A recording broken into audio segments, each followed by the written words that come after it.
what do we have left to talk about? Well, we have the final Pandemi-Rant and other upcoming changes. So yeah, Jay's Pandemi-Rants, the reason why I want to go into browser mode tonight. XBB 1.5.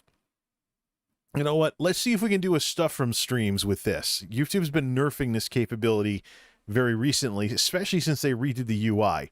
But just in case, see if we can make a stuff from streams for this. Not something I think I can really do anymore, because actually Twitch is better at that now than YouTube is, using the cloud editors to create something. But XBB 1.5 has peaked here in Connecticut. I was keeping an eye on how it broke the hospitalization trends and things along those lines. Link up browser mode to Google Chrome and the numbers. So I was going to do a separate stream for this. Let's see here. Was going to do a separate stream for this. Oh, look, Twitter. I was going to do a separate stream, but I think at this point, I don't think it's really worth it. I really don't think it's worth it to even bother with these things because of what happened with XBB 1.5. So here, oddly enough, Twitch Purple is where the XBB 1.5 is out of all these genomic sequencing things. Mostly a Northeast thing spreading into the Mid-Atlantic region, heading towards dominance in the Southeast and out by Texas. It's worming its way across the country. But we mentioned that last time. What I'm most interested in, though, is this. The admissions has peaked. Even if we go down to the counties like New Haven County, which had lots and lots of problems, we see a dip, a little bit of an increase and stuff like that. Hartford County, which shares data with Tolland and Windham County, so the entire northeastern chunk of the state shares hospitalization data that's only updated once per week, has peaked. Litchfield County, I think, is linked in with, not to be confused with LinkedIn, of course, but it's linked together with New Haven and Middlesex County, I think. And I think Fairfield and New Haven are separate. That's why if we sort these in ascending order, we see groups of numbers linked together. So all 8 counties and stuff like that. So we do admissions per 100,000. I don't want Fairfield County to be highlighted, though. Let me just do, not Fairfield. Give me New Haven County. Give me New Haven County, see all 8, and da-da-da. Yeah, see, everything's in chunks because the hospitalization data is split into administrative districts. So you can figure out what's going on in various parts of the state of Connecticut just by clicking on about 3 or 4 different counties. Cases we knew we couldn't really trust because people are using home tests and pretending they don't have it. If you get a case that's too mild to land your ass in the hospital, then you're going to have people, oh, it's not COVID, it's a cold. And that's unfortunately where this came from. So I finally got some, here's the extent of it. Hartford County, just leave that up there. Better yet, here, let's just bounce out to New York and bounce back to Connecticut. So this is an estimate, so this could swing in either direction. But we see here is a bump and a peak. Not as bad as Omicron, which was way the heck up here, but still the worst. And so the question you always have to ask when you're looking at numbers is what goes into those numbers? Because all throughout 2022, we had some of this. Gradually it got worse, then bam. Of course, you know, XBB 1.5 was an improvement over its predecessors, which isn't good for us in terms of immune evasiveness and transmissibility. But some information on the numbers has been coming out that has indicated that what happened here was similar to what happened with Omicron. This thing went around and caught people without boosters, and it found the unvaccinated and the medically vulnerable. So everything again, everything the experts warned us about with COVID happened again. Yeah, and of course, they're incorporating bivalent information into the vaccination stuff because the COVID Act now folks know that the vaccination data is outdated. And here is the bivalent booster. This is now what they show in the comparison charts is bivalent booster adoption. Who has the most up-to-date shot? So all the old stuff is pretty moot at this point, especially with XBB 1.5. But this was it. This was the one that it looked like we'd have to be concerned about it, and that's as high as it went. So what the experts talked about is they were proven right yet again. You don't want to give this to somebody who's more medically vulnerable. The people that were going into the hospitals were people that were not up to date on their shots or had other conditions that made them vulnerable, people that weren't careful. This thing found its way around, wormed its way around, and found victims. Simple. It wormed its way around and it found victims. Everybody in my family who wound up dead from this thing died because of the exact same thing. They were medically vulnerable and somebody else gave it to them. So the stuff the experts have been saying for technically years now continues to be correct. It's not so much about what this thing, take steps to protect yourself, get vaccinated, get the bivalent booster, wear a mask, filter, clean the air, the Swiss cheese approach, which, by the way, all the super rich people at their conferences are doing. There was a billionaire summit over, I believe it was in Europe, that had very stringent requirements. Hollywood, movie sets and filming movies in Hollywood has strict COVID stuff now because you don't want to run the risk of somebody having to isolate when you're trying to shoot a movie. So everywhere I look, the super rich are doing everything they can to mitigate and avoid this thing. Same thing, too, up in Newton, Massachusetts, where Dr. Walensky and Dr. Zha's kids are going to school, spending more money just on ventilation upgrades to make their schools safer than some of the towns out in my woods have for their entire budget for the year. One line item in these super rich Massachusetts towns, bigger than the entire education budget for the whole town in my neck of the woods. So rich people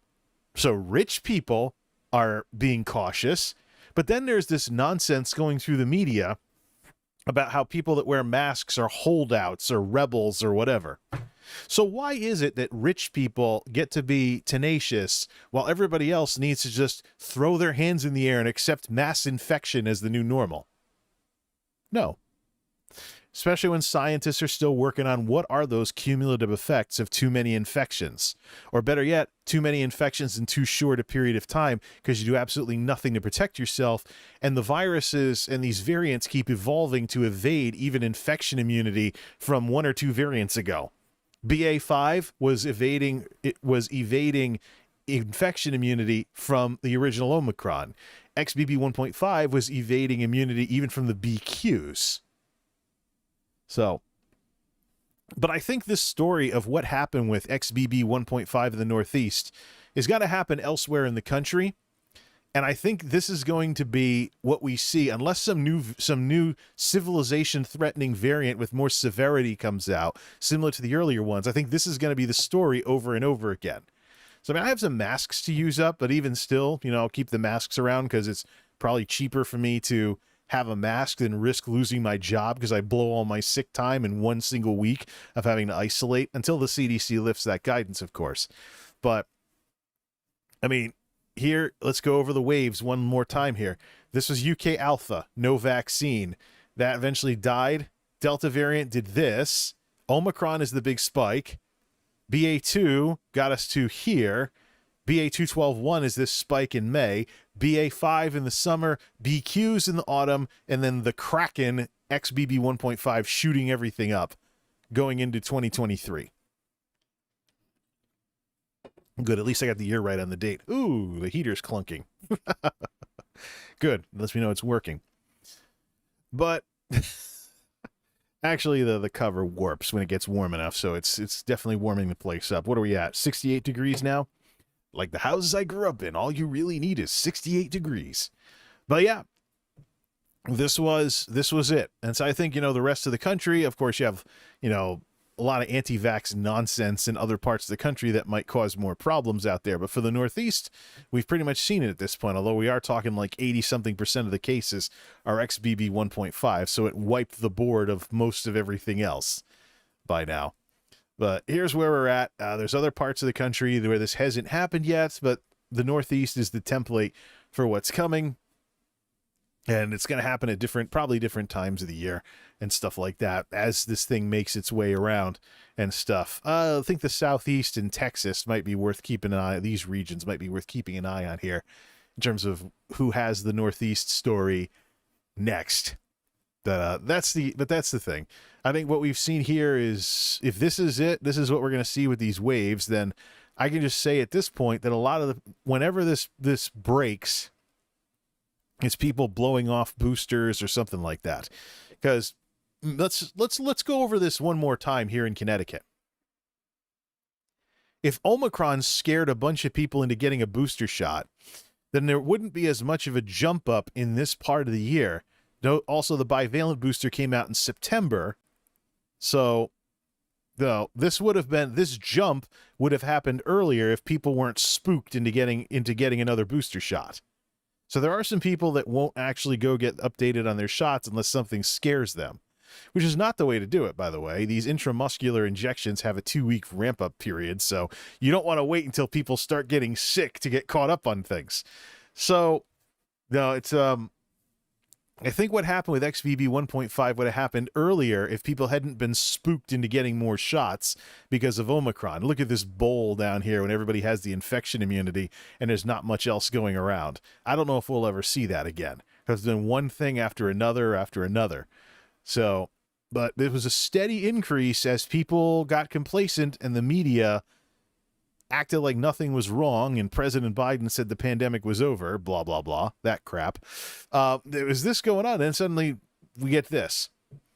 But at least we know now, the extent to which these surges are going to go, and maybe there'll be more damage in other parts of the country where there's anti-vax nonsense floating around in higher numbers than there is here in the Nutmeg State. But, yeah, it looks like boosters are most adopted in Middlesex County. Interesting. So... But you see where this is going? We see where this is going, right? This was the worst that the Kraken could throw at us. Here in Connecticut, let's look at Massachusetts. Is Massachusetts in the same boat? Yeah, they've peaked and they're dipping. How about over by Boston, Suffolk County? Yeah, there's a dip there. How about Rhode Island? What was their spike like? It looks like they might still be struggling with it a bit. Rhode Island's got some... Well, it's not tourist season in Newport, so I don't know what the deal is with Rhode Island. Or maybe it could be they're a small enough state they send their patients over the border to Connecticut and Massachusetts. How about New York? Yep, see, yep, there we go. Two spikes, actually, with them, and then a dip. How about down in the Bronx? How about in other parts of New York City? Yep, they had their spike, and it's dipping. So I'm watching hospitalizations because hospitals, quite frankly, have been doing our job for us. If they're in the midst of all the argument about with COVID versus of COVID, they've been testing people and things along those lines. And that's basically, they're doing our job for us and letting us know when there's something weird going on. So kudos to all those hospital workers who, once again, had to work extra hours and extra shifts because people are too stupid to take care of themselves. Well, and that's the malicious people. There are, of course, going to be immunocompromised people and other folks who caught it that are more vulnerable and got hit harder. Those people deserve our support, as in actually using mitigation measures to not get them sick. But I've said throughout all of this that the pandemic has been a character check. It's the sort of thing that separates the good people from the bad people in your life. And since it looks like this whole situation is just going to become the same old thing over and over and over again, I'm hoping that this can be the last of these things that I ever do. So it's going to take something really big and really nasty for me to ever return to this topic ever again. Because I think we've seen enough here. At some point, you're just getting upset at, waves that are more and more explainable every single time. If people don't take care of themselves, then they're sitting ducks. And if they're sitting ducks, they get hit with this thing, or whatever the next thing is and whatnot. It would take an earth-shattering, groundbreaking, civilization-threatening variant that's more severe for the story to ever change. But, people are caught off guard. That's what happens. So stay current on shots, be tenacious, and when you see things pick up in your area, the CDC certainly didn't do enough of it, but they're like, oh yeah, why don't you just bring back the mitigations if things pick up? They picked up, and what happened here in Connecticut? I don't know. I don't know if I'll be able to make a stuff from streams thing out of this, but let's just hope that this can be finally the final Pandemi-Rant, because it seems like unless something really bad happens, these things have turned into, we've seen this before.